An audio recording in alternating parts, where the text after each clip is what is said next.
சாமி பேசிக்கிட்டு இருக்காப்லையோ, எனக்கு அந்த ஆக்ட் 1 ஆக்ட் 2 எல்லாம் தெரியாது. கதை அவனும் பயமுறுத்துறாப்புல.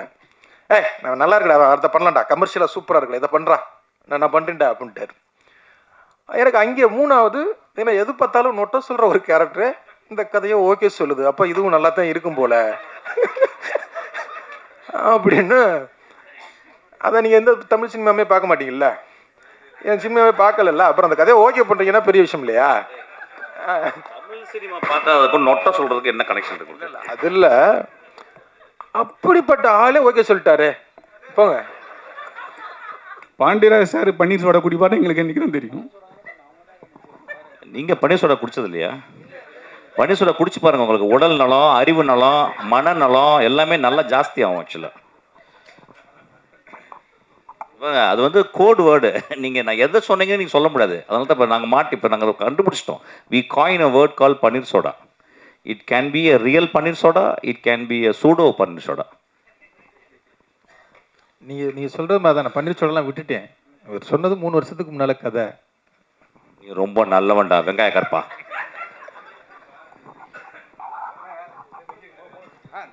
மிஸ்கின் சார் ஃபாரின் போகிறாரு, கண்டென்ட் வேணும்னா வாங்கிக்கோங்க சீக்கிரமாக.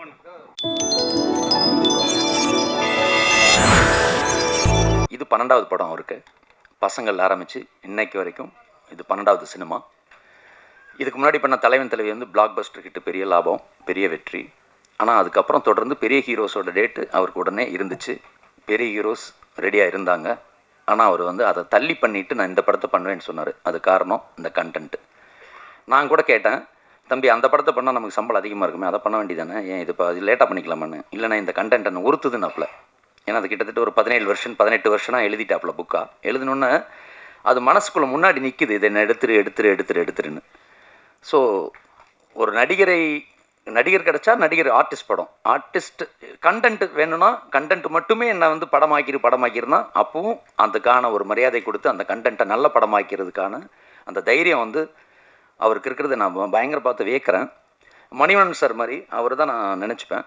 இவர்கிட்ட வந்து அந்த மாதிரி ஒரு குவாலிட்டி இருக்குது. என்னென்னா, நான் ஃபேமிலி படமாக அதை எடுத்துருவேன், மெரினியா வா அதுவும் இந்த மாதிரி எடுத்துருவேன், பசங்க எடுத்துருவேன், கடைக்குட்டி சிங்கம்மா கமர்ஷியலாக எடுத்து விட்டுருவேன். முழுக்க சந்தோஷமாக சிரித்து பணமாக்கணுமா அப்படின்னு பார்த்தா தலைவன் தலைவி போல், பரிமளா & கோ போல், இது மிகப்பெரிய தலைவன் தலைவியோட அந்த படம் பெருசாக ஹிட் ஆகும். நான் படம் பார்த்ததுனால சொல்கிறேன். ஸோ தமிழ் சாருக்கு அட்வான்ஸ் வாழ்த்துக்கள் முதல்ல. ஏன்னா படம் ரொம்ப நல்லா வந்திருக்கு. ஸோ இப்படி கண்டென்ட் மட்டுமே இருந்தால் போதும், நான் ஜெயிச்சிருவேன்னு நம்புகிற அந்த டேரக்டருக்கு முதல்ல என்னோடய பர்சனலாக நான் ஒரு சகோதரனாக, ஒரு இணை இயக்குனராக அவருக்கு வாழ்த்திடுறேன். ஏன்னா கதை தான் சினிமாவை தீர்மானிக்கு, ஜெயராம் சார் சொன்ன மாதிரி கதை தான் ஹீரோ, கதை தான் வெற்றியை தீர்மானிக்குது, கதை தான் வசூலை தீர்மானிக்குது, கதை தான் சினிமா, கதை தான் வெற்றி. ஸோ அந்த வெற்றி இந்த படத்துக்குள்ளும் இருக்குது. அன்பு தம்பியை பேச அழைக்கிறேன். நன்றி. இதுக்கு மேலே நான் என்ன கண்டென்ட் கொடுக்குறது? ஒன்றுமே இல்லை, என் தலைவன் கொடுத்துட்டாரு. ஆக்சுவலாக வந்து 2-3 தடவை ப்ரெஸ் மீட்டு தள்ளி போச்சு. ஆக்சுவலாக 23 தான் நாங்கள் ப்ரெஸ் மீட்டு பிளான் பண்ணியிருந்தோம். அப்போ வந்து மிஸ்கின் சார் வந்து ஃபாரின் போகிறாரு, அதனால் வந்து ஐயோ கண்டென்ட்டே ஃபாரின் போச்சுன்னா அப்புறம் என்ன கண்டென்ட் கொடுக்குதுன்னு தான் அவசரமாக அப்புறம் ஷிப் பண்ணோம். இங்கே பன்னீர் சோடா குடித்தது பத்தாதுன்னா ஐயா போய் இப்போ ஃபாரினில் பன்னீர் சோடா குடிக்க போகிறார் போல். வாழ்த்துக்கள். ஓகே. பரிமளா & கோ இது வந்து ஒரு 3 வருஷத்துக்கு முன்னால் நான் எழுதின கதை. ஃபஸ்ட்டு வந்து இதுக்கு வந்து பரிமளா ஃபேமிலி அப்படிங்கிறது தான் டைட்டில் இருந்தது. அதுக்கப்புறம் டூரிஸ்ட் ஃபேமிலி வந்ததுனால அதே மாதிரி வேண்டாம் அப்படின்ட்டு வேறு டைட்டில்லாம் யோசிக்கலாம் அப்படின்னு யோசித்தோம். அப்புறம் வந்து இந்த டைட்டிலுக்கு அதுக்கு வந்து ஸ்வீட் ஹோம் அப்படின்னு டைட்டில் வச்சுருந்தோம். அப்புறம் திடீர்னு பரிமளா ஃபேமிலியாக பரிமளா & கோன்னு வச்சா எப்படி இருக்கும் அப்படின்னு ஃபஸ்ட்டு என் ஒய்ஃபுக்கிட்டே என் பசங்கள்கிட்டையும் கேட்டேன். அந்த அவன் சொன்னது மாதிரி தான் வசந்த் & கோ மாதிரி இருக்குது அப்படின்ட்டாங்க. அப்புறம் சிட்பண்ட் கம்பெனி மாதிரி இருக்குது அப்படின்ட்டாங்க. அப்புறம் என் 2 பையங்களும் ஓட்டு போட்டாங்க, ஸ்வீட் ஹோமா பரிமளா & கோவா அப்படின்ட்டு. அவங்க 2 பேரும் இதுக்கு தான் ஓட்டு போட்டாங்க. அப்புறம் என் அசிஸ்டண்ட்டு எல்லாருக்குமே 2 டிசைன், ப்ரொடியூசர் எல்லார்ட்டையுமே 2 டிசைனை வச்சு ஒரு 20-25 பேர்கிட்ட, திங் மியூசிக், சந்தோஷ், மணி எல்லாருக்கிட்டமே ஓட்டு கணக்கெடுப்பு எடுக்கிறான். ஆனால் அவங்க யாருக்குமே தெரியாது என்ன டைட்டில்னு. ஜெயராம் சார் பரிமளா ஃபேமிலி தானே அப்படிங்கிற இதுலேயே இருக்கிறாரு. ஊர்வசியமாகவும் அதே தான் கேட்டுக்கிட்டே இருப்பாங்க. இந்த கதை வந்ததே அது ஒரு பெரிய கதை இருக்குது. 2 டிசைன் பண்ணி எல்லாத்தையும் காமிச்சு ஓகேவானு தான் பரிமளான்கோ. அதுக்கப்புறம் வசந்தன்கோலாம் கூட ஸ்பான்சர் கேட்கலாம், வசந்தன்கோ வழங்கும் பரிமளான்கோலாம் பிளான் பண்ணான். அப்புறம் எங்களுக்கு நல்ல ப்ரொடியூசர் கிடச்சதுனால சரி ஸ்பான்சர்லாம் வேண்டாம் அப்படின்ட்டு யார்ட்டையும் கேட்கல. உண்மையிலேயே ஜெகன் சொன்னது மாதிரி, ஜெகண்ணா ரொம்ப நன்றிண்ணா, இப்படி ஒரு நிகழ்ச்சியை நீங்கள் பண்ணி கொடுத்ததுக்கு. பசங்க டூவில் இப்படி தான் அந்த மாதிரி ஷோக்கு வேறு ஒருத்தவங்களை ஆர்கனைஸ் பண்ணியிருந்தோம். அவங்க ஏதோ அர்ஜெண்ட்டாக வரல அப்படின்ட்டாங்க. அப்போ என் அசிஸ்டண்ட் அப்படி தான் ராஜவேல் நாகராஜன் சொல்லி நீ தூத்து வழங்குடா அப்படின்ட்டேன். அவன் அதுக்கப்புறம் பேசு தமிழாக பேசுன்னு அவன் வேறு லெவலில் பேச ஆரம்பிச்சிட்டான். அந்த மாதிரி நீங்களும் சரி ஓகே என்ன நம்ம கூடவே இருக்காங்க அப்படியே இருந்தலாம் அப்படின்னு தான். நல்லா இருந்ததுண்ணா, சூப்பராக இருந்தது. பெரிய ஹீரோக்கள் படம்லாம் வந்தது தலைவன் தலைவிக்கு அப்புறம். எல்லாருமே ரொம்ப ஆர்வமாக இருந்தாங்க. பேசும்போது அவங்கவுங்க ஒரு கம்பெனி சொன்னாங்க. எனக்கு வந்து என்னென்னா அடுத்த படம் நான் வந்து தமிழ்குமரன் சாருக்கு தான் பண்ணணும் அப்படின்னா. ஏன்னா 7 வருஷத்துக்கு முன்னால் எனக்கு அட்வான்ஸ் கொடுத்தாரு. அந்த 7 வருஷத்தில் ஒரு தடவை கூட நான் உங்களுக்கு அட்வான்ஸ் கொடுத்தனே, என்னாச்சு, அடுத்து பண்ணுறீங்களா, எதுவுமே கேட்காத ஒரு தயாரிப்பாளர். ஏன்னா அதுக்கப்புறம் என்கிட்ட அட்வான்ஸ் கொடுத்தவங்களாம் திருப்பி வாங்கிட்டாங்க, அது படமாக ஆகலை. ஒரு வார்த்தையோட கேட்கவே இல்லை. தலைவன் தலைவிக்கும் போது நம்ம அடுத்து ஒன்று பண்ணிடலாமா அப்படின்னு கேட்டார். சரி கேட்காத ஒரு மனிதர் கேட்டுட்டாரு அப்படின்ட்டு தான். அப்போ ஹீரோக்கெல்லாம் பேசும்போது தயாரிப்பாளர் வேறு இருக்கும்போது நான் சொன்னேன், சார் எனக்கு இந்த கதை ரொம்ப பிடிக்கும், ஜெயராம் சார் ஊர்வசி மேம் மாதிரி ஒரு கதை பண்ணுறீங்களா அப்படின்னு. கதையை கேட்ட உடனே ரொம்ப சிரிச்சார். எனக்கு அங்கேயே கான்ஃபிடென்ட் வந்துருச்சு. ஏன்னா அவர் வந்து ஜாலியாக இருப்பார், ஆனால் கதை சொல்லும்போது கொஞ்சம் சீரியஸ் ஆகிடுவார். இவரே சிரிக்கிறாருன்னா கண்டிப்பாக ஆடியன்ஸ் சிரிப்பாங்க அப்படின்னு எனக்கு பயங்கர கான்ஃபிடென்ட் வந்துருச்சு. அவ்வளோ சிரிச்சார். பாதி சிரிக்கும் போதே ஒரு ஃபோன் வருது, செம்மையாக கதை சொன்னார், செம்மையாக இருக்கிறத நான் பண்ண போகிறேன் அப்படின்னா. சீமான் நடிச்சார்னு நினைக்கிறேன் கதை கேட்டுக்கிட்டு இருக்கும்போது. சீமானனோட அரை மணி நேரம் அந்த கதையை சொல்லிக்கிட்டு இருக்கார் ஃபோனில். சரி ஓகே அடுத்தது தான் அப்படின்னு சொல்லி முடிவு பண்ணிச்சு. அப்புறம் ஜெயராம் சார் ஊர்வசி மேம் அப்படின்னா கதை பேசும்போதே முடிவு பண்ணுறோம். எனக்கு ஜெயராம் சார் உங்கள் காம்போ வந்து எனக்கு ரொம்ப பிடிக்கும். 25-26 படம் பண்ணியிருக்காங்க. ஆல்மோஸ்ட் எல்லா படங்களுமே நான் நெருக்கி பார்த்துருக்கேன். உங்கள் காம்போ வந்து அப்படி எனக்கு பிடிக்கும். இதுக்குள்ளே அவங்க 2 பேரும் வந்துட்டாங்கன்னா அந்த கதை பாதி வெற்றி அடைஞ்சிரும் அப்படின்னு சொல்லிட்டு 2 பேர்ட்டையுமே கதை சொன்னேன். 2 பேருமே அவ்வளோ ரசித்தாங்க. ஒரு விஷயமாக சிரிச்சுக்கிட்டே கேட்டுக்கிட்டு இருந்தாங்க. சரி அங்கேயும் ஒரு நம்பிக்கை வந்தது, ஓகே இது வந்து கண்டிப்பாக பிடிக்கும்னு. அவர் ஜெயராம் சாரும் வந்து அப்போவே சொன்னார், சார் சூப்பராக இருக்குது சார், இது வந்து கன்ஃபார்மாக ஹிட் ஆகும் சார் அப்படின்னாங்க. ஒரு 2 லெஜண்ட்ஸ் வந்து அதை ஜட்ஜ்மெண்ட் பண்ணும்போது நமக்கு இன்னும் ஒரு கான்ஃபிடென்ட் கிடைக்கும்ல. அப்போ ஓகே அப்படின்னு சொல்லியாச்சு. அடுத்து மிஸ்கின் சாருக்கு போய் அன்றைக்கி நாங்கள் பன்னீர் சோடா சாப்பிடல. அந்த கதையை போய் நான் சொல்ல போகிறேன். பக்கத்தில் ஆதித்யா வேறு. ஆதித்யாவோட கதை சொல்லி முடித்த உடனே ஆக்ட் 1லேருந்து ஆக்ட் 2 அப்படின்னு ஏதோ ஆக்ட் பற்றியெல்லாம் சாமி பேசிக்கிட்டு இருக்காப்லையோ. எனக்கு அந்த ஆக்ட் 1 ஆக்ட் 2 தெரியாது. கதை அவனும் பயமுறுத்துறாப்புல. நான் நல்லா இருக்கடா, அடுத்த பண்ணலாம்டா, கமர்ஷியலாக சூப்பராக இருக்கல, இதை பண்ணுறா, நான் பண்ணுறேன்டா அப்படின்ட்டார். எனக்கு அங்கே 3வது ஏன்னா எது பார்த்தாலும் நொட்ட சொல்கிற ஒரு கேரக்டரு இந்த கதையை ஓகே சொல்லுது, அப்போ இதுவும் நல்லா தான் இருக்கும் போல் அப்படின்னு. அதை நீங்கள் எந்த தமிழ் சினிமாவே பார்க்க மாட்டீங்கல்ல, என் சினிமாவே பார்க்கல, அப்புறம் அந்த கதையை ஓகே பண்ணுறீங்கன்னா பெரிய விஷயம் இல்லையா? தமிழ் சினிமா பார்த்தா அதுக்கு நொட்ட சொல்கிறதுக்கு என்ன கனெக்ஷன் இருக்கு? அது இல்லை, அப்படிப்பட்ட ஆளே ஓகே சொல்லிட்டாரு போங்க அப்படிங்கும்போது இன்னும் ஒரு கான்ஃபிடென்ட் கிடைக்கிது. சரி இது ஆடியன்ஸுக்கு ரொம்ப பிடிக்கும். ஏன்னா சிரிச்சார் வேறு, அவரும் நிறைய சிரிச்சார். ஏன்னா கண்ணாடியை போட்டு இப்படியே கதை சொன்னோம்னா இப்படியே தூங்குறாரா முழிச்சிருக்காரான்னு தெரியாது, இல்லைன்னா இப்படியே மூஞ்சி வச்சுக்கிட்டு இப்படியே இருப்பார், இங்கிட்டு பார்த்துக்கிட்டு இருப்பார். ஆனால் சிரிச்சுக்கிட்டே இருந்தார். எனக்கு அங்கே ஒரு கான்ஃபிடென்ட் கிடச்சிது. அப்போ இதை நம்ம அடுத்து பண்ணிடலாம், பரவாயில்ல இந்த செட்டப் வச்சு பண்ணலாம் அப்படின்ட்டு. அப்புறம் 2 பொண்ணுங்க யார் அப்படின்னு சொல்லிட்டு 2, ஏன்னா 2 கேரக்டர் ரொம்ப அது நம்ம எல்லார் வீட்லேயுமே வந்து 2 ஆம்பளை பசங்களோ 2 பொம்பளை பசங்களோ இல்லை அண்ணன் தங்கச்சியிலோ இருந்தால் ஒரு வார் நடந்துக்கிட்டே இருக்கும். அந்த வீடு வந்து ரொம்ப குதூகலமாக இருக்கும். எதுக்கு சண்டை போடுறாங்க, எதுக்கு சேர்ந்துதுங்கிறாங்கிற அளவுக்கு ஒரு அப்படி 2 கேரக்டர். ஒரு டாமன்ஜெரி மூடில் 2 உள்ள அக்கா தங்கச்சி அப்படின்னு யார் பண்ணலாம் அப்படின்னு சொல்லிட்டு தான் 2 பேரையும் அப்புறம் சஞ்சனாவையும் அனந்திகாவையும் பிடிச்சோம். அந்த அனந்திகாவை வந்து அந்த தெலுங்கு படம் 8 வஸ்துலு, கரெக்டாக சொல்கிறேன்னா 8 வஸ்துலு தானே? ஆமாம். அதோட அந்த படம் பார்க்குறதுக்கு முன்னால் அந்த பொண்ணுடைய ரீல்ஸ் பயங்கரமாக பிடிச்சிருந்தது. அது பண்ணுற நிறைய விஷயங்கள் நீ அதெல்லாம் அந்த படத்துக்கு பண்ண ப்ரொமோஷன் இந்த படத்துக்கு இன்னும் பண்ணவே இல்லைம்மா ப்ளீஸ் என்ன. அதை மாதிரி இது சார் ஆஃபீஸில் தான் வந்து சனாவுக்கு கதை சொன்னேன். அது ஒரு அசிஸ்டன்ட் டைரக்டர் வேறு இல்லை, அது கொஞ்சம் ஒரு 10 நிமிஷம் ஒரு அசிஸ்டன்ட் ரைட்டர் மாதிரியே கதை கேட்குது. கொஞ்சம் நான் வந்து கதை பயங்கரமாக கேட்பேன். மணி சார்ட்ட வேறு ஒர்க் பண்ணுதா, சரி மணி சார் மேலே ரொம்ப சாப்பிட்டா அப்படின்னு. அப்புறம் ஒரு கட்டத்துக்கு மேலே அதனால கண்ட்ரோல் பண்ண முடியல. அது சிரிக்க ஆரம்பிச்சிருச்சு, பயங்கரமாக சிரிச்சு ரசிக்க ஆரம்பிச்சிருச்சு. அப்போ நமக்கு ஒரு கதை மேலே ஒரு பெரிய கான்ஃபிடென்ட் கிடச்சிருச்சு. ஓகே, இந்த படத்தை நம்ம பண்ணிடலாம் அப்படின்னு. அப்படி தான் இந்த படத்தை நாங்கள் வந்து கான்ஃபிடெண்ட்டாக ஒரு தலைவன் தலைவி அவ்வளோ பெரிய ஹிட்டுக்கு அப்புறம் எனக்கு தெரிஞ்சு இவங்களுடைய நம்பிக்கை உண்மையிலே தலைவன் தலைவியை விட பெருசாக ஓடும் அப்படின்னும் நான் நம்புகிறோம். உண்மையிலே ஜெயராம் சார் ரொம்ப ரொம்ப ரொம்ப நன்றி சார். நீங்கள் வந்து அவ்வளவு சப்போர்ட்டாக டைமிங்லேருந்து அவ்வளோ ரொம்ப ரொம்ப நன்றி. ஊர்வசியமாக அம்மா அம்மான்னு தான் நாங்கள் கூப்பிடுவோம். உண்மையிலே உங்களை நீங்கள் எங்களை கஷ்டப்படுத்தல, நாங்கள் தான் உங்களை கஷ்டப்படுத்தியிருக்கோம். அதில் திவ்யா உங்களை ரொம்ப ரொம்ப கஷ்டப்படுத்தியிருக்கு. எல்லாத்துக்கும் ரொம்ப ரொம்ப எதுக்கு தேங்க்ஸ் சொல்லணும்னா, பாலக்காட்டில் ஷூட்டிங் பண்ணிக்கிட்டு இருக்கோம். போய் இறங்கி முதல் நாளே அவங்களுக்கு ஃபோன் வருது, அவங்க அண்ணன் இறந்துட்டாரு அப்படின்னு தகவல். எங்களுக்கெல்லாம் என்ன பண்ணுறதுனே தெரில. பெரிய செட்டப்பாக இது பண்ணிட்டா ஒன்றுமே பண்ண முடியாது.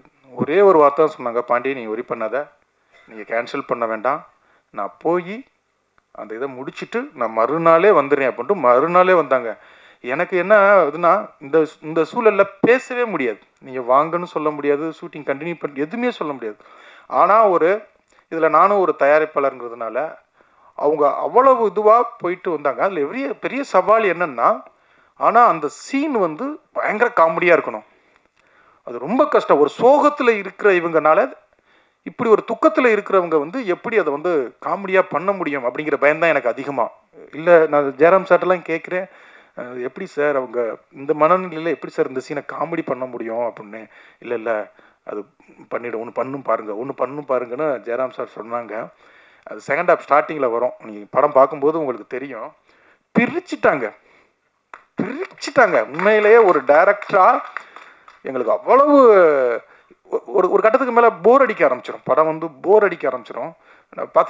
பார்த்து ஏன்னா எடிட்டிங், டப்பிங், மிக்சிங் எல்லாத்துலேயும் ஒரு கட்டத்துக்கு மேலே போர் அடிக்காட்டினாலும் ஒரு காமெடி சிரிப்பு வராது, த்ரில்லர் எல்லாமே அப்படியே இதுவாகிடுவோம், பிளாங்க் ஆகிடுவோம். ஆனால் அவங்க 2 பேருடைய காம்போ கடைசி வரைக்கும் இன்னைக்கு பார்க்கும்போதும் அதை அவங்களுடைய காமெடி அது என்ன ஆசைப்பட்டமோ அதை வந்து ரொம்ப பண்ணிட்டாங்க. அதே மாதிரி எங்களுடைய இந்த படத்தில் வந்து ஜெயராம் சார் கரெக்டாக 9 மணிக்கு வந்துடுவார். அம்மா வந்து கரெக்டாக 9:30க்கு வந்துடுவாங்க. ஆனால் நான் 7 மணிக்கு ஷார்ட் வைக்கிறாள். யார் எங்களுக்கு அப்படின்னா, எங்களுக்கு 3 அடிமை கிடச்சாங்க. 1 சாண்டி மாஸ்டர், 2 அந்த பொண்ணுங்க. 6:30க்கெல்லாம் வர வச்சு 3 பேரையும் வச்சு அடின்னு அடிக்கிறது. அந்த 3 பேருமே உண்மையிலே மாஸ்டர், சாண்டி மாஸ்டர், என் எனர்ஜிக்கு இது வரைக்கும் கிடைச்சதுலேயே சரியான ஆளுன்னா சாண்டி மாஸ்டர் தான். நான் என்ன ஓட்டம் ஓடுவேனோ அவர் எனக்கு மேலே ஓடுவார். அடே புட்டிடா, ஒருத்தன் கிடச்சிட்டான்டா ஒரு அடிமை, உங்கள் கூட நிறைய படம் பண்ணுவேன் மாஸ்டர். அவ்வளவு எனர்ஜியோட காலையிலேயே பயங்கரமாக இது பண்ணுவாங்க. அதே மாதிரி அந்த 2 பொண்ணுங்களும் அப்படி தான். என்ன டைம் சொன்னாலும் ஓகே சார் அப்படிங்க. ஆனால் 2 மணி நாள் போனால் அங்கே திவ்யா கிட்ட மட்டும் கெஞ்சுங்க, நாளைக்கு மட்டும் ஒரு 9 மணிக்கு போடு திவ்யா அப்படின்னு சொல்லி இது பண்ணுவாங்க. ஆனால் அவ்வளவு சப்போர்ட்டு, அவ்வளவு இது. உண்மையிலே 2 பேரும் சனாவுக்கும் அனந்தியாவுக்கும் உண்மையிலே இவ்வளோ குயிக்காக பண்ணதுக்கு நீங்கள் 3 பேரும் ரொம்ப முக்கிய காரணம். அவங்க ஒரு காம்பினேஷனாகவே சூப்பராக இருந்துச்சு. ஜெயராம் சார், ஊர்வசி, அந்த 2 பொண்ணுங்க. நிறைய பேர் என்கிட்ட கேட்டாங்க, அவங்க உண்மையாகவே அக்கா தங்கச்சிங்களா அப்படின்னோம். உண்மையாகவே ஒரு அக்கா தங்கச்சிகள்கிட்ட பெரிய சண்டை நடந்துக்கிட்டு இருக்கோம். உங்கள்கிட்ட அவ்வளோ லவ்வாக இருப்பாங்க, ஸ்பாட்லேயே அவ்வளோ இதுவாக இருப்பாங்க. என்ன காஃபி டீன்னு ஆர்டர் பண்ணி ஏதாவது சாப்பிட்டுக்கிட்டே இருப்பாங்க. அது ஒன்று தான். எப்போ ஆர்டர் பண்ணாங்க, என்ன ஆர்டர் பண்ணாங்கன்னே தெரியாது, அந்த மாதிரி. அதே மாதிரி ஆதித்யா, தேங்க்யூ பிரதர். உண்மையிலேயே ஒரு அண்ணனையும் தம்பியையும் முதல் முறையாக ஒரு படத்தில் நடிக்க வச்சதில் எனக்கு ரொம்ப ரொம்ப சந்தோஷம்.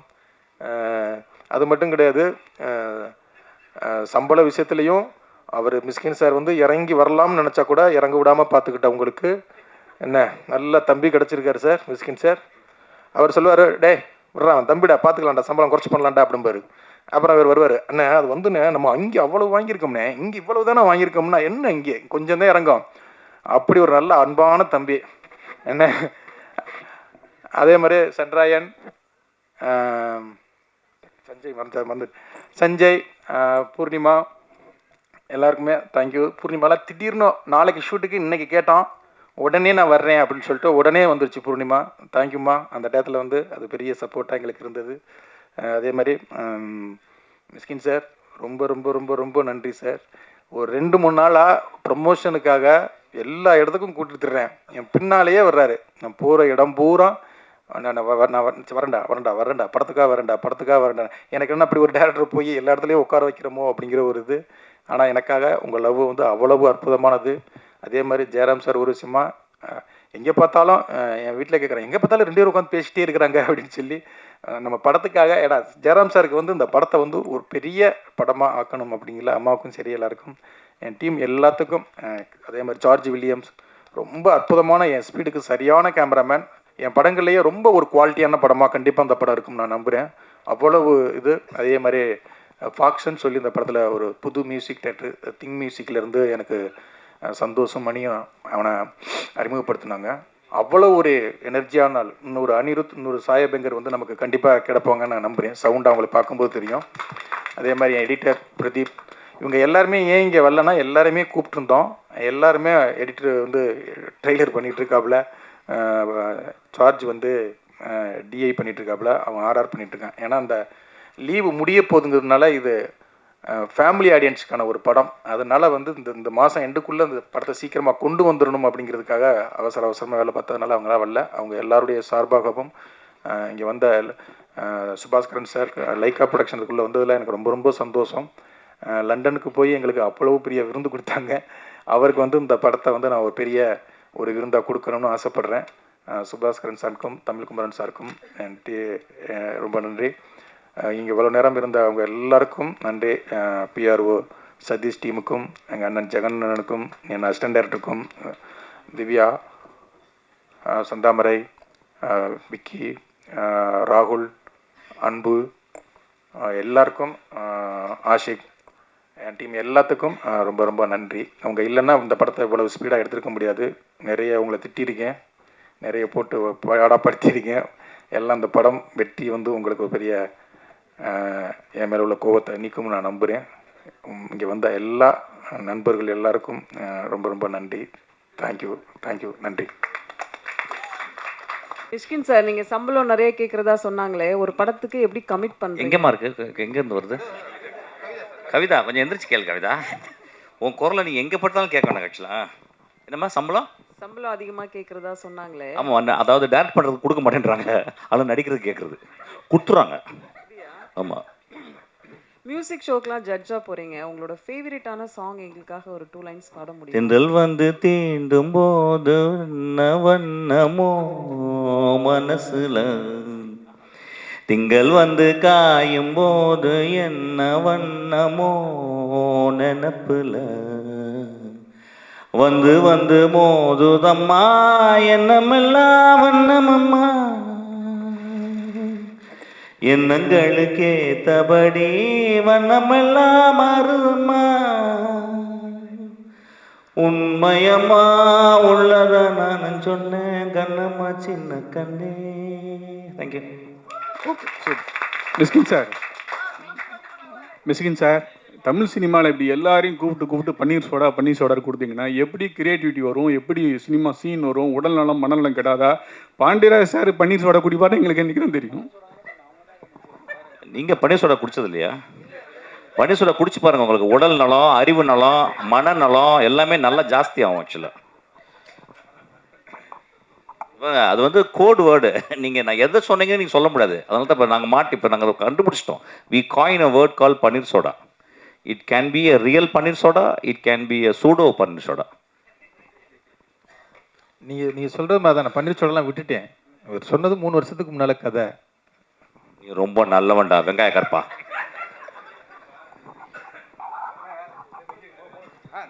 மிஸ்கின் சார் ஃபாரின் போகிறாரு, கண்டென்ட் வேணும்னா வாங்கிக்கோங்க சீக்கிரமாக. மிஸ்கின் சார், ஜெயராம் சார் கூட கொஞ்சம் வருத்தப்பட்டாரு, என்னை கூப்பிடவே மாட்டுறாங்க. எங்க சார்? சொல்லுங்கள் சார். என்னை கூப்பிடவே மாட்டுறாங்க பன்னீர் சோடா அதில் அப்படின்னு. எப்போ கூப்பிட போகிறீங்க சார்? நீங்கள் பன்னீர் சோடா சாப்பிட்ற மாதிரி ஐடியா இருக்கா சார்? நாங்கள் சொல்கிறோன்னு நீங்கள் நினச்சி விட்டு நம்மளாம் நினச்சி எல்லாரும் நல்லவங்களா ஆகிட்டீங்களா? எப்படி புரியவே இல்லை எனக்கு. ஏன் சார் நல்லவங்களா வரீங்க? பன்னீர் சோடா குடிச்சு பன்னீர் சோடா கொடுப்பாட்டே சாமி, ஒரு பன்னீர் சோடா வாங்கிட்டு. பன்னீர் சோடா குடிச்சது இல்லையா சார் நீங்கள்? பாண்டி இங்கே மணி, வாழ்த்துக்கள், ரொம்ப நல்லா இருக்கு ட்ரெய்லர் பார்த்தேன். Thank you sir. இப்போது 2 கேள்விகள் எனக்கு உங்ககிட்ட. ஒன்று வந்து ஊர்வசி அம்மா பேசும்போது சொன்னாங்க இந்த படம் வந்து மலையாள படங்கள் ரொம்ப வேகமாக எடுப்பாங்க, ஆனால் மலையாள படத்தை விட வேகமாக வந்து இந்த படம் எடுத்தது, எப்போ ஷூட்டிங் ஆரம்பிச்சு எப்போ முடிச்சிங்கன்னே தெரியல அப்படின்னாங்க. அது ரொம்ப பெரிய காம்ப்ளிமெண்ட்டாக பார்க்குறேன். எத்தனை நாள் எடுத்தீங்க ஒன்று, அண்டு இதுக்கான கதை எங்கேருந்து ஆரம்பிச்சது? இந்த கதை வந்து ரைட்டிங் ரொம்ப நல்லா இருக்குன்னு சொல்கிறாங்க. இந்த ரைட்டிங்க்கு என்ன, வாட் இன்ஸ்பயர்ட் யூ, எங்கேருந்து ஆரம்பிச்சது, தொடக்க புள்ளி அது? நம்பர் ஆஃப் டேஸ் வந்து சொல்ல முடியாது, ஏன்னா பட்ஜெட்டு பிஸ்னஸ் பற்றி பேசிக்கிட்டு இருக்கிறான். ஒன்றும் இல்லை, 45 நாளில் படத்தை முடிச்சிருக்கோம். 45 நாள் படம், 2 நாள் இந்த ப்ரொமோ சாங்க்கு 2 நாள். அதுக்கு எல்லாமே காரணம் என்னுடைய டீம், என்னுடைய ஆர்டிஸ்ட் தான். ஏன்னா அவங்க ஒன் டேக் ஆர்டிஸ்ட் எல்லாருமே.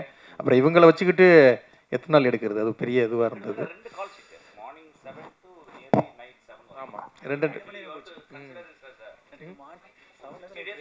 ஆமாம், 60 டேஸ் சொல்லலாம். ஆமாம், ஏன்னா 2 கால் ஷீட்டு போகணும், அதனால போனோம். இன்னொன்று, அந்த வீட்டுக்குள்ள எடுக்கிறது ரொம்ப ரொம்ப கஷ்டம். அம்மா சொன்னது மாதிரி கேமராமேன் வந்து அப்படியே ஃபுல்லாக வீடியோ தெரியாது, ஃபுல்லாக பிளாக் கிளாத்தில் போட்டு மூடிடுவார். சின்ன இடம் தான். அதுக்குள்ளே என்ன பண்ணுவாங்கன்னா, இவங்க பண்ணுற காமெடியை சிரிக்கிறதுக்காகவே கூட்டமாக எல்லாம் மேக்கப் எல்லாமே அப்படியே நின்றுவாங்க. உங்கள் காம்போவை பார்த்து சிரிக்கிறதுக்காகவே ஒன் போயிட்டே இருக்கும். ஆனாலும் அதுக்குள்ள வந்து அம்மா சொன்னது மாதிரி அந்த ரைட்டிங் தான் வந்து அந்த சிரிப்பை வந்து அவ்வளோ கொடுத்தது. அதுக்காக இதுவாச்சு. அது ரைட்டிங்காக வந்து அந்த படத்துக்கு நான் 3 வருஷத்துக்கு முன்னாலே எழுதினேன். இது வந்து லாக்டவுன் டயத்துலேயே அந்த கதையை நான் எழுதிட்டேன். ஒரு சின்ன ஸ்பார்க் தான். என்னுடைய அஸ்வின் அசிஸ்டண்ட், கப்புள் ஃப்ரெண்ட்லி டைரக்டர்னால அவன் வந்து ஒரு வெப் சீரிஸ் சொன்னான், இது பாருங்கள் உங்களுக்கு ரொம்ப பிடிக்கும் அப்படின்னு சொன்னான். அந்த ஹிந்தியில் வந்து குல்லக் அப்படின்னு சொல்லி சோனியில் இருக்கும் அந்த வெப் சீரிஸ். அதை நான் பார்த்தேன். இதுக்கும் சம்மந்தம் இல்லை, அதை நான் தழுவல் அப்படின்லாம் போட்டுறாதீங்க. அது சீன் எதுவுமே இருக்காது. அதில் ஒரு அப்பா அம்மா 2 ஆம்பளை பசங்களுக்குலாம் நடக்கிற ஒரு கதை. அது வந்து இதை சொன்னே, இது மாதிரிலாம் நான் வந்து ஒரு வாரத்தில் கதை பண்ணிடுவேன்டா அப்படின்னு எங்கள் பண்ணுங்கன்ட்டு போயிட்டான். அந்த சவாலை எடுத்துக்கிட்டு பண்ண இந்த கதை தான் இந்த கதை. அது வந்து அப்புறம் வேறையா சுவாரஸ்யம் மாறி அதுக்குள்ளே ஒரு கொலை விழுந்தால் எப்படி இருக்கும், அந்த கொலையை யார் இது அப்படின்னு அது வந்து ஒரு கதகளி நான் ஏற்கனவே பண்ணியிருக்கிறதுனால அந்த மூடுக்குள்ளே இதை வந்து ஒரு டார்க் காமெடியாக பண்ணால் எப்படி இருக்கும் அப்படின்ட்டு நான் ஸ்கிரிப்டாக எழுதி தூக்கி வச்சுட்டேன். அப்போ ஜெகன்னன்கிட்டையும் திவ்யா அவங்க அப்போ வந்தாங்க. அவங்க வந்து வேற ஒரு படத்தில் ஒரு ஃப்ரெண்டு. இந்த ஸ்கிரிப்ட் புக் எடுத்து கொடுக்கும்போது அவங்க வந்து, சார் இதை உடனே பண்ணுங்க சார், இது ரைட்டிங்காக செம்மையாக இருக்குது அப்படின்னாரு. சண்முகராஜ்னு சொல்லி நண்பர் ஒருத்தர், அவரும் வந்து பாண்டியராஜ் ரொம்ப நாளைக்கு அப்புறம் இது வந்து உங்களுடைய ரைட்டிங் அது வேறு மாதிரி இருக்குது அப்படின்னு அவங்க சொன்னதுனால, சரி இதை போய் படமாக பண்ணிடலாம் அப்படிங்கிறது. ஒவ்வொரு ஆளும் இந்த படத்தை பண்ணுறதுக்கு ஒரு உந்துதலாக இருந்தாங்க. அதில் என் உதவி இயக்குனர் ஜீவான்னு ஒருத்தர் இருக்கிறான். அவன்கிட்ட தான் நான் எழுதி டைப் பண்ண சொல்லுவேன். அவன் பண்ணும்போதே டைப் பண்ணும்போதே அவன் பயங்கரமாக இதுவாவான், சார் செம்மையாக இருக்குது சார், இது ரைட்டிங்காகவே நல்லா இருக்குது அப்படின்னு. அப்போ எல்லாருமே சேர்ந்து இந்த பரிமளன்கோவை என்னை பண்ண வச்சுருக்காங்கன்னு தான் நான் சொல்லுவேன். பாண்டியராஜ் சார், இங்கே சார், தமிழ் கம்பெனி சாரை வந்து நடிக்க காரணம் என்ன? 7 வருஷத்துக்கு வாங்கின கடனா இல்லை நன்றி கடனா? கடன், நன்றி கடன் ரெண்டுமே இருக்குது. அன்றைக்கி வாங்கின அட்வான்ஸ் மட்டும் கிடையாது. எனக்கு பிரச்சனை வரும் போதெல்லாம் வந்து இவருக்கு தான் ஃபோன் அடிப்பேன். எப்போவுமே இல்லைன்னு சொல்லாமல் கொடுக்குற ஒரு நல்ல நண்பர், ஆத்மார்த்தமான நண்பர். அது மட்டும் கிடையாது, என்னைய வந்து காஸ்ட்லியான ட்ரெஸ் போட்டு பார்க்குறது எல்லாமே வந்து என்னை அவர் ரசிப்பார். என்னை வந்து ரொம்ப அப்போ அவருக்கு ஒரு இந்த கதை வந்து நல்லாயிருக்கு, அவருக்கு இந்த இதை கொடுத்தோம்னா அந்த நட்புக்கு ஒரு மரியாதையாக இருக்கும் அப்படிங்கிற ஒரு இதுதான். அவரை நடிக்க வச்சதுக்கு காரணம் வந்து அவருக்கு அரசியலில் ஆசை இருக்குது, அவர் மூஞ்சியை வெளியில் நல்லா காட்டலாம் அப்படிங்கிற ஒரு நண்பனுடைய ஆசைன்னு வச்சுக்கலாம். மிஸ்கின் சார் இங்கே. தமிழ்குமரன் சார், நீங்கள் விஜய் சார் போய் மீட் பண்ணீங்க, அவர்கிட்ட வந்து தமிழ் சினிமாவை பற்றி ஏதாவது கோரிக்கை ஏதாவது வச்சுக்கிறீங்களா? என்ன? நிறைய வச்சுருக்கோம், நிறைய இல்லை, ஒரு மனுவாகவும் கொடுத்துருக்கோம், பண்ணித்தரேன்னு சொல்லியிருக்காரு, உடனே பண்ணித்தரேன்னு சொல்லியிருக்காரு. ஒரு விஷயம் மேடம், பாண்டியராஜ் சார் சொன்னார், ஒரு முக்கியமான உங்கள் வீட்டில் வந்து ஒரு துஷ்டி இது இருக்கும்போது, அண்ணன் இருக்கும்போது வந்து நீங்கள் நடிச்சீங்க, மறுநாளே வந்து நடிச்சீங்க, அதுவும் காமெடி சீன்லன்னு. நீங்கள் நினச்சிருந்தா அந்த ஷூட்டிங்கை வந்து கேன்சல் பண்ணியிருக்கலாம், ஆனால் வந்து இது இல்லாமல் நடிச்சிங்க, அதுவும் காமெடி சீனு. அப்போ வந்து ஒரு சிஸ்டராக உங்கள் மனநிலை எப்படி இருந்தது, ஒரு நடிகையாக மனநிலை எப்படி இருந்தது? அது வேண்டாமே, இது ஒரு எமோஷ்னல் மீட்டிங் இல்லையே. அதுவும் ஒரு இன்சிடெண்ட் அவர் நல்ல விதமாக சொல்லி அதை விட்டுட்டார். அதை பற்றி நிறைய பேர் அந்த கேள்வி கேட்கக்கூடாதுங்கிறதுனால தான் உங்கள் யாருக்கும் நான் அதை பற்றி சொல்லலை. இது 100% நம்ம பர்சனலான ஒரு விஷயம். அது என்ன ஒன்று, அந்த யூனிட்டில் யாருமே அதை என்கிட்ட கேட்கல, டைரக்டர் கேட்கல. எஸ்பெஷலி ஜெயராமுக்கு என் ஃபேமிலியில் எல்லாரையுமே தெரியும் வருஷக்கணக்காக. அவர் எதையுமே கண்டுக்கலை. அவர் அதுக்கு முந்தின நாள் எடுத்த காமெடி சீனை பற்றி எல்லாம் பேசி, பாண்டியராஜ் எதுவுமே கண்டுக்கலை. ஏன்னா எதையாவது கேட்டாக்கா நம்ம அந்த இது மாறிடும் இல்லைங்களா. அவர் ஒரு பெருந்தன்மையான ஒரு விஷயம் சொன்னார். நம்ம அதை இப்போ டிஸ்கஷன் வச்சுக்க வேண்டாமே. ஓகே சார் பாண்டியராஜ் சார், நீங்கள் ஸ்டேஜில் சொன்னீங்க சாண்டி மாஸ்டரை வச்சு செஞ்சேன், இன்னும் நல்லா நடிக்கிறாரு, இன்னும் மேலே மேலே வருவாருன்ட்டு. அவரை இப்போ வச்சு நீங்கள் ஹீரோவை பண்ண போகிறீங்க. ஹீரோ பண்ணுறதுக்கு டான்ஸ் இல்லை, இந்த படத்துலேயும் ஒரு ஹீரோ தான். ஜெயராம் சார் எப்படி ஹீரோவோ, சாண்டி மாஸ்டர் ஒரு ஹீரோ, மிஸ்கின் சார் ஒரு ஹீரோ, ஊர்வசியம் எல்லாருமே இந்த படத்தில் எல்லா கேரக்டருக்குமே ஒரு இது இருக்கும்.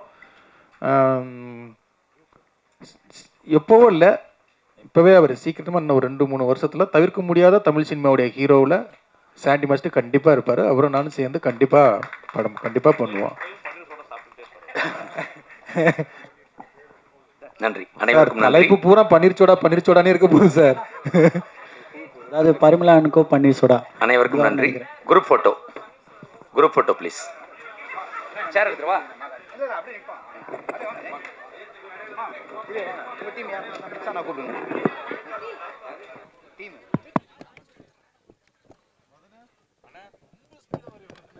அப்புறம் நீங்க முடிக்கிட்டீங்கன்னா நீங்க ரொம்ப டேஞ்சரஸான ஆளு.